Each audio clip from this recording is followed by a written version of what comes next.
For me, there were three games that defined and broke ground for open worlds this generation. For me, they're all undisputed critical darlings, and they're likely going to be looked back on as genre defining for open world games. But what exactly do these three games do to make their worlds so special? What about each game is unique? We're going to be taking a look at Red Dead Redemption 2, Metal Gear Solid 5, and Zelda Breath of the Wild, looking at each of their worlds, why they're so immersive, why they're so critically acclaimed, and look at what's similar and what's different and what's successful in each one.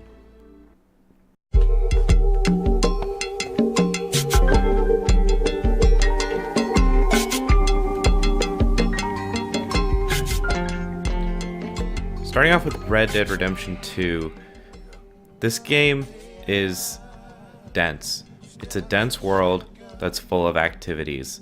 It's not the AI that makes this world special. In fact, the AI is a little laughable at times. Character to character, they're mostly just running at you and shooting at you, with some permutations.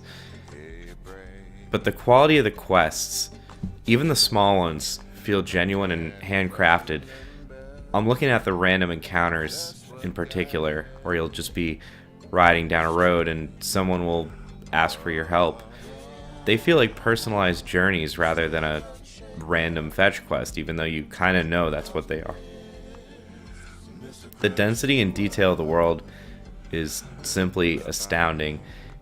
Actually reading a catalog in shops rather than browsing through a menu, having your hair grow in real time, going to full plays and shows are just a few of the things that nail the detail that this world brings.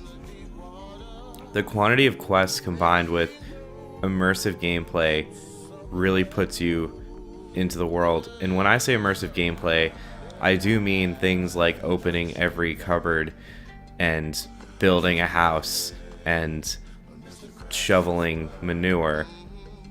But all of these aspects come together through mountains of dialogue and characters, staggering amounts of activities, and absurd attention to detail to create a truly special world that's really been unrivaled. Lots of games have dialogue, but not this much dialogue and not this much well-written dialogue. Lots of games have a map full of activities, but those activities don't lend to the immersion of the world. And lots of games have lots of quests, but those quests are not particularly good, especially the side material. And I think that's where Red Dead shines. In this sense, Red Dead's probably the most traditional success of an open world, just basically blowing things up with an unlimited budget compared to Metal Gear Solid 5 and Zelda.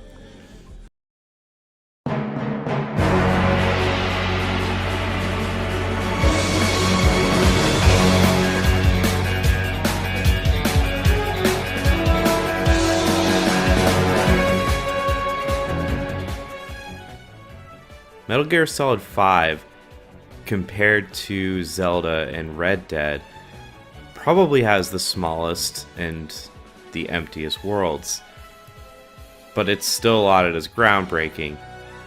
And this is because Metal Gear Solid 5 uses the openness of the world combined with limitless possibilities in the AI. Objectives are extremely broad typically. It's usually kill a guy or something of that nature. But how you find out who the guy is, where he is, what his schedule is, and how you're ultimately going to plan to take out your target is really entirely up to you. And secondary objectives lend towards this emergent gameplay, which we'll talk about a little later. The AI is extremely detailed. The more you play the game, if you start getting headshots, they'll start wearing helmets. If you start tagging all the enemies, they'll use inflatable dummies to trick you, and all of this is based on how you personally play the game. Not to mention the moment-to-moment AI is extremely good. Seeing how they react to maybe seeing you, seeing how they up their patrols. Just seeing how they do their patrols in general is a sight to behold. But because of your broad objectives combined with the amazing AI, emergent gameplay scenarios occur. What I mean by emergent is nothing's going to go as planned. Going back to killing your target, you could snipe the target from far off, sneak into the base for a stealth kill, or go in guns blazing. But the added benefit to Metal Gear Solid 5 is none of what you planned is actually going to happen.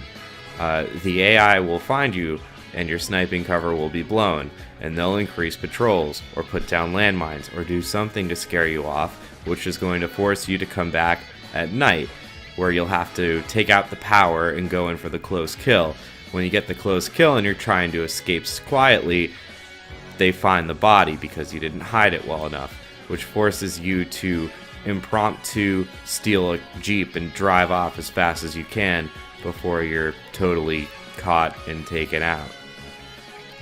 And none of this dynamism would work without the large world, without the open-ended objectives, and without the spectacular AI and limitless tactical options that Metal Gear Solid 5 offers. In essence, the world is really made by the insane AI combined with the big world.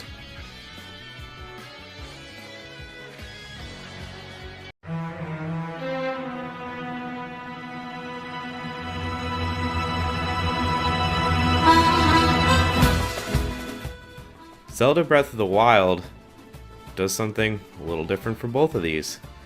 It has solid AI, and it has a reasonably dense world. There's definitely side activities and side quests, but Zelda's not going for immersion. These side quests are not well written, they're often fetch quests, and they're often fairly quick. The AI is solid, but there's not really a great enough variety of enemies and a great enough AI to pull a Metal Gear Solid 5.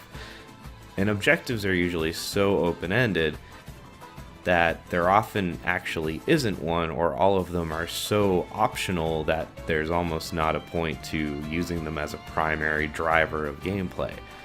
When your objective is literally kill Ganon after doing the basic tutorial, there's a lot that's open in what you're going to do between killing Ganon and literally finishing the tutorial. So what does Zelda do?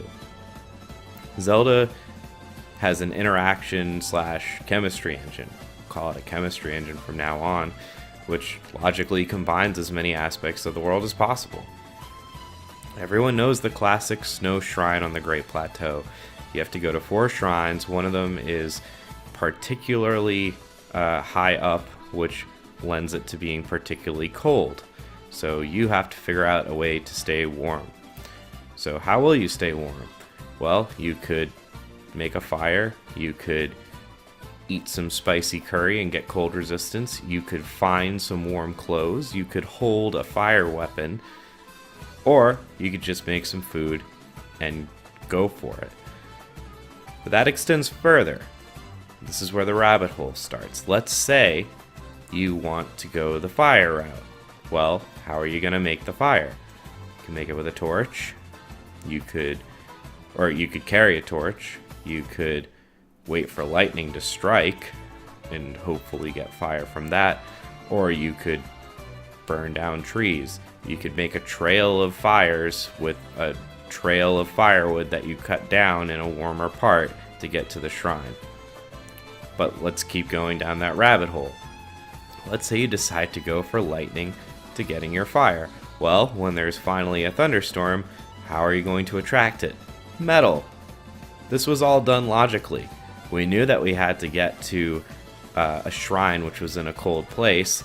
We decided we wanted to get there through fire. We decided we wanted to make that fire through lightning, and we decided that we were going to get that lightning to strike with metal. And it really is that logical and that easy. And you could go down any route. You could say, okay, I'm going to make the food. Well, what do you need? Probably hot peppers. Yes, you do. How will I make it? I need to find a cooking pot, and so on and so forth. It's extremely logical and extremely intricate in all of the items that you can combine. On top of that, it uses a great physics engine in an open world environment that really hasn't been seen in this way before, which is transformative in puzzle solving. And this is a natural extension to the chemistry engine. You can logic your way through puzzles with no right answer. So like Metal Gear Solid 5, there's no one way to solve the problem. But unlike Metal Gear Solid 5, the interactivity of physical elements allows for dynamic combat and puzzle solving, rather than through the use of AI. At the end of the day, all three games contribute something special.